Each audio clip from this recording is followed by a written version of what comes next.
Duke, UNC, you watched the game on Thursday. You're still talking about it today, and rightfully so, and we're going to talk about it. Huge dramatic finish. Doc Rivers' kid, Austin Rivers, with a clutch three-pointer to put away the Tar Heels, and Duke Nation was, well, let's just say they're still celebrating today. It sounded like this. Plumlee grabs the rebound. 84-82 Tar Heels. 9 seconds left as Rivers comes front court. Rivers works against Bullock. To the right side he goes.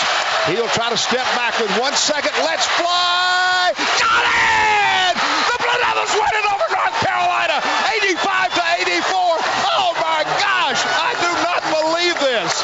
I love the call, and we'll go to the Sound Off hotline and welcome in the guy who has that call, and he's been the voice of the Duke Blue Devils for 36 years now. Bob Harris, welcome to the Sports Sound Off Show with JT Kavekis. Good morning to you. How are you? Good morning. That's easy for you to say. Exactly right. Well, thanks for joining us today. All right. My pleasure. Thanks. Talk about it with me. Austin Rivers, big money shot there Thursday against the arch rival North Carolina Tar Heels. He came into this game as Doc's kid, but after hitting that shot, he looked like, at least for one moment, it was the other way around.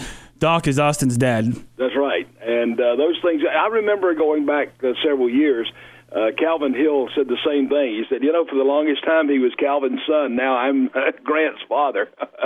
So, it's so interesting to watch former athletes who are great in their own right, but who have sons who turn out to be pretty great too, and see how the interaction goes between those two. But I'll tell you what, to see Doc Rivers and his post-game celebration on Wednesday night in Chapel Hill, that was worth the price of admission. I forgot. It was Carolina people mostly who paid for the admission over there. They didn't like it too much. But the Duke fans who got to see it in person and on TV really enjoyed it, and that was the great thing. I think I like about this Duke team, I mean, everybody knows the name Curry and Rivers, but they're more than just those two guys. Look, we saw it yesterday. You guys played. They played Maryland. All of a sudden, you got the Plumlee brothers putting up double-doubles. They're a force to reckon with. Talk about this team. There's so much depth in this squad Krzyzewski's got. Well, there are. Normally when we get to this time of the year, there's 7, maybe 8 players playing at most. But, we're looking at 9 and 10 players playing just about every game for the Blue Devils now. And some of that has to do with, just the makeup of the team, because you haven't had one true star on this team. There's not a John Shire or a Kyle Singler, Nolan Smith of the recent years. But there are a lot of guys who can contribute at various times. And I think we saw yesterday, Mason Plumlee continuing his very good post play, and then his older brother Miles coming off the bench yesterday and getting a double-double, with 22 rebounds, and as Coach K told us in the post game, more than any player he has ever coached in 37 years, getting rebounds, and that's quite a statement when you consider all the nice post players and good rebounders that Coach has mentored in his career. That includes, the guys like Brandon Boozer and, all those guys, Leitner, and, just right on down the line. But nobody ever had 22 rebounds in a game that he has coached in for the Blue Devils. So that was a huge get right there. And, I thought about it about 3 times in the late stages of the game. After he hit 15, 16 rebounds, I thought, I'm having flashbacks here of February 13th, I believe it was, in 2010, when Brian Zubek, a senior who hadn't really, had monster games before, against Maryland, he had 16 points and 17 rebounds. And all of a sudden, here comes Plumlee, a senior who has only a couple more games in a Duke uniform on this floor, and he goes for 13 and 22. I mean, my goodness, that's by far his greatest game, probably ever. I think he told me in the postgame he had never had a game where he had 22 rebounds at any level.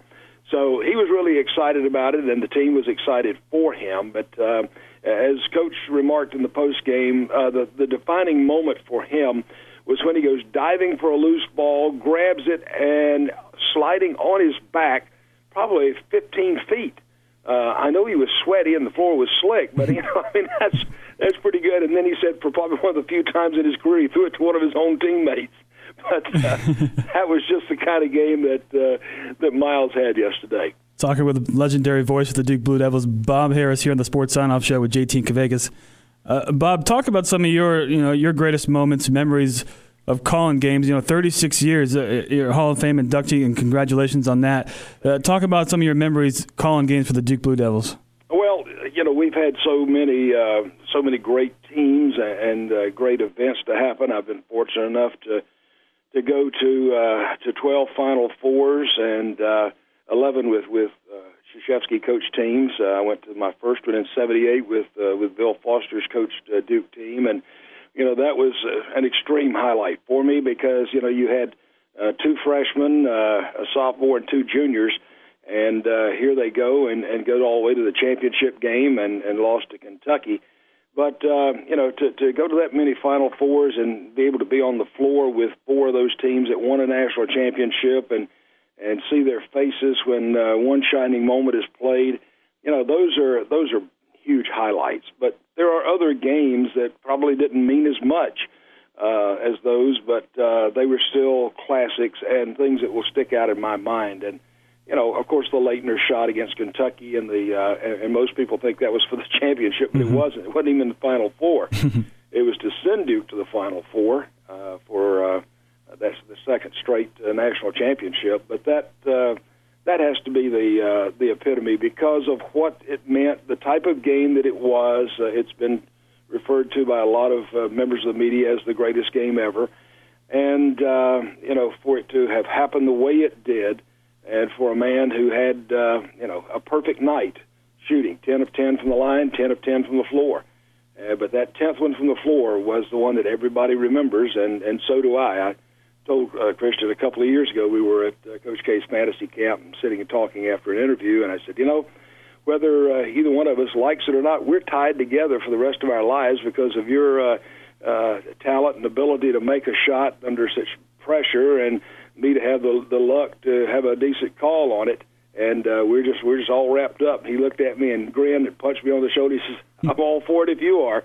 And I told Austin Rivers on Friday after the Carolina shot that he made, I said, I've ridden Christian Leitner's back for 20 years because of that one. I'm going to try to ride yours for 20 years because of this one. And so he said, "Hey, that works for me too. So we'll see if that can hold up." But he may have a lot more great shots in him. You never know. He's just a freshman, and hopefully we'll see a lot more of him. But in this day and age, with the way things go, the NBA rating the college game for talent, you never know what's going to happen. But you enjoy it while you can. But so many other great moments, great teams that I've had the pleasure of working with and calling.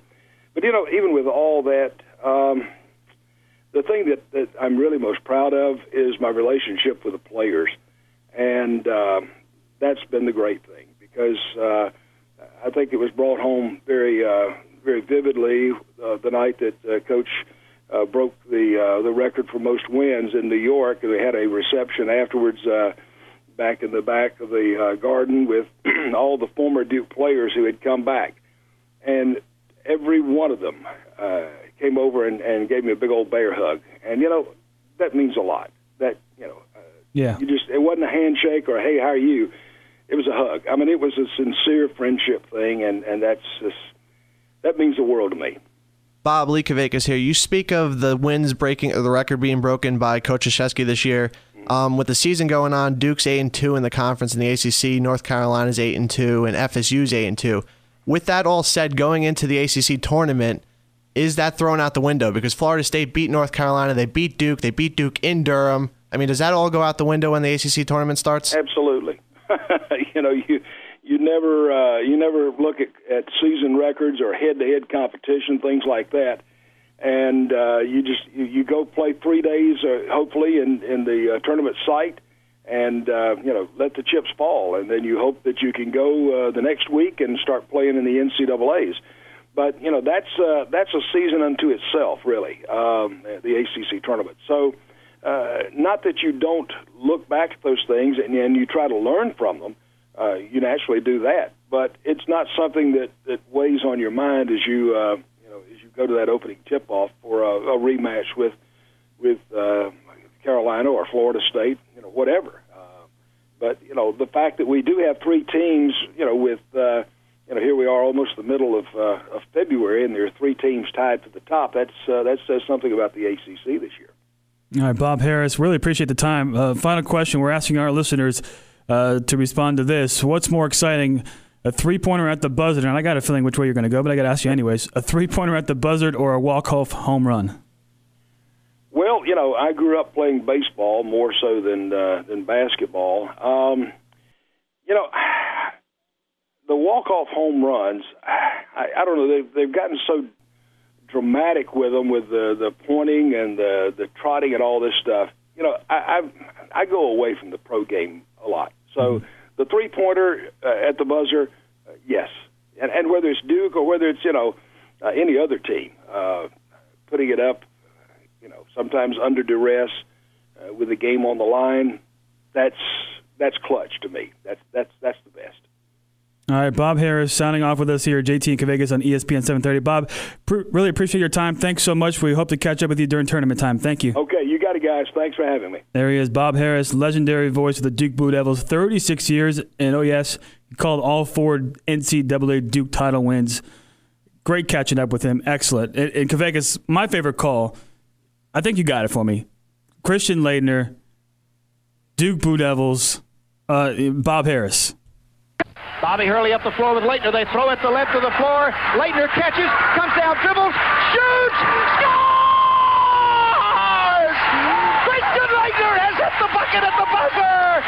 The Blue Devils win it, 104 to 103. One of the best guys, play-by-play ever. Clearly my favorite. And I'm not even a Duke guy, but when I'm looking to hear the highlights of the Duke, I'm going to go with Bob Harris.